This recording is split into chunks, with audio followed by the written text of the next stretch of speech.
Hi, boys and girls. Today we're going to read Charlotte's Web again. Yesterday we read chapter 5 and we got to meet Charlotte, and we were wondering, are Charlotte and Wilbur really going to become such good friends? Because we learned they're very different, and Wilbur was very upset to find out his new friend was so bloodthirsty. This chapter, chapter 6, is called Summer Days. The early summer days on a farm are the happiest and fairest days of the year. Lilacs bloom and make the air sweet and then fade. Apple blossoms come with the lilacs, and bees visit around among the apple trees. The days grow warm and soft. School ends, and children have time to play and to fish for trouts in the brook. Avery often brought a trout home in his pocket, warm and stiff and ready to be fried for supper. A trout is a type of fish. Imagine that. He comes home with a fish in his pocket. Now that school was over, Fern visited the barn almost every day to sit quietly on her stool. The animals treated her as an equal. The sheep lay calmly at her feet. Around the 1st of July, the workhorses were hitched to the mowing machine, and Mr. Zuckerman climbed into the seat and drove into the field. All morning you could hear the rattle of the machine as it went round and round, while the tall grass fell down behind the cutter bar in a long green swathes. Next day, if there were no thunder shower, all hands would help rake and pitch and load. The hay would be hauled to the barn in a high hay wagon with Fern and Avery riding at the top of the load. Then the hay would be hoisted, sweet and warm, into the big loft until the whole barn seemed like a wonderful bed of timothy and clover. Sydney's waving her hand in front of the camera. Please stop, Sydney. It was fine to jump in and perfect to hide in, and sometimes Avery would find a little grass snake in the hay and would add it to the other things in his pocket. Early summer days are jubilee time for birds. In the fields, around the house, in the barn, in the woods, in the swamp, everywhere love and songs and nests and eggs. From the edge of the woods, the white-throated sparrow, which must come all the way from Boston, calls, "Oh, Peabody, Peabody, Peabody," on an apple bough. The phoebe teeters and wags its tail and says, "Phoebe, Phoebe." The song sparrow, who knows how to briefly love life, says, "Sweet, sweet interlude, sweet, sweet interlude." If you enter the barn, the swallows swoop down from their nests and scold, "Cheeky, cheeky," they say. In the early summer, there are plenty of things for a child to eat and drink and suck and chew. Dandelion stems are full of milk. Clover heads are loaded with nectar. The frigid air is full of ice-cold drinks. Everywhere you look is life. Even the little ball of spit in the weed stalk, if you poke it apart, has a green worm inside. And on the underside of the leaf of the potato vine are the bright orange eggs of the potato bug. It was on a day in early summer that the goose eggs hatched. This was an important event in the barn cellar. Fern was there, sitting on her stool when it happened. Except for the goose herself, Charlotte was the first to know that the goslings had at last arrived. The goose knew a day in advance they were coming. She could hear their weak voices calling from inside the egg. She knew that they were desperately cramped position inside the shell and were most anxious to break through and get out. So she sat quite still and talked less than usual. When the first gosling poked its gray-green head through the goose feathers and looked around, Charlotte spied it and made an announcement. "I am sure," she said, "that every one of us here will be gratified to learn that after 4 weeks of unremitting effort and patience on the part of the friend, the goose, she now has something to show for it. The goslings have arrived. May I offer my sincere congratulations." What do you think the word gosling means?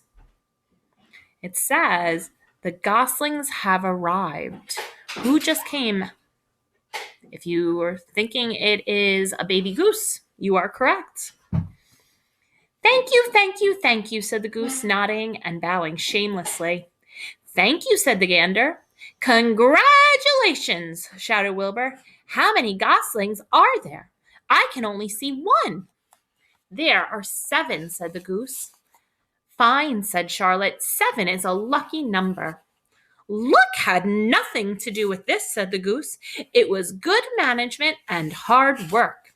Sounds like the goose might be a little bit insulted.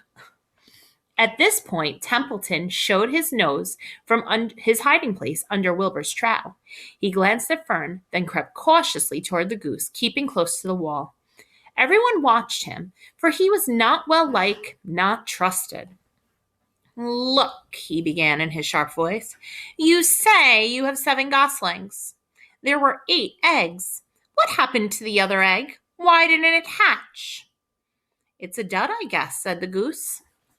What are you going to do with it? Continued Templeton, his little round, beady eyes fixed on the goose. Why do you think Templeton the rat is asking all these questions about that extra egg?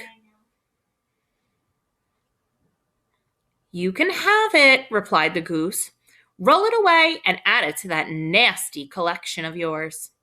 Templeton had a habit of picking up unusual objects around the farm and storing them in his home. He saved everything. Certainly, said the gander. You may have the egg, but I'll tell you one thing. Templeton, if I ever catch you poking your ugly nose around our goslings, I'll give you the worst pounding a rat ever had. And the gander opened his strong wings and beat the air with them to show his power. He was strong and brave. But the truth is, both the goose and the gander worried about Templeton, and with good reason. The rat had no morals, no conscience, no scruples, no consideration, no decency, no milk of rodent kindness, no compunctions, no higher feelings, no friendliness, no anything. He would kill a gosling if he could get away with it. The goose knew that. Everybody knew it. Ooh, it sounds like they really need to be careful of Templeton around these baby geese. And there's a picture of Templeton. See him? With her broad bill, the goose pushed the unhatched egg out of the nest, and the entire company watched in disgust while the rat rolled it away. Even Wilbur could eat almost anything, was appalled. Imagine wanting a junky old rotten egg, he muttered. A rat is a rat, said Charlotte. She laughed a tinkling little laugh. But my friends, if that ancient egg ever breaks, this barn will be untenable. What's that mean? Asked Wilbur. It means nobody will be able to live here on account of the smell. A rotten egg is a regular stink bomb. I won't break it, snarled Templeton. I know what I'm doing. I handle stuff like this all the time. He disappeared into his tunnel, pushing the goose egg in front of him. He pushed and nudged till he succeeded in rolling it into his lair under the trowel. That afternoon, when the wind died down and the barnyard was quiet and warm, the gray goose led her 7 goslings off the nest and out into the world. Mr. Zuckerman spied them when he came with Wilbur's supper. Well, hello there, he said, smiling all over. Let's see. 1, 2, 3, 4, 5, 6, 7.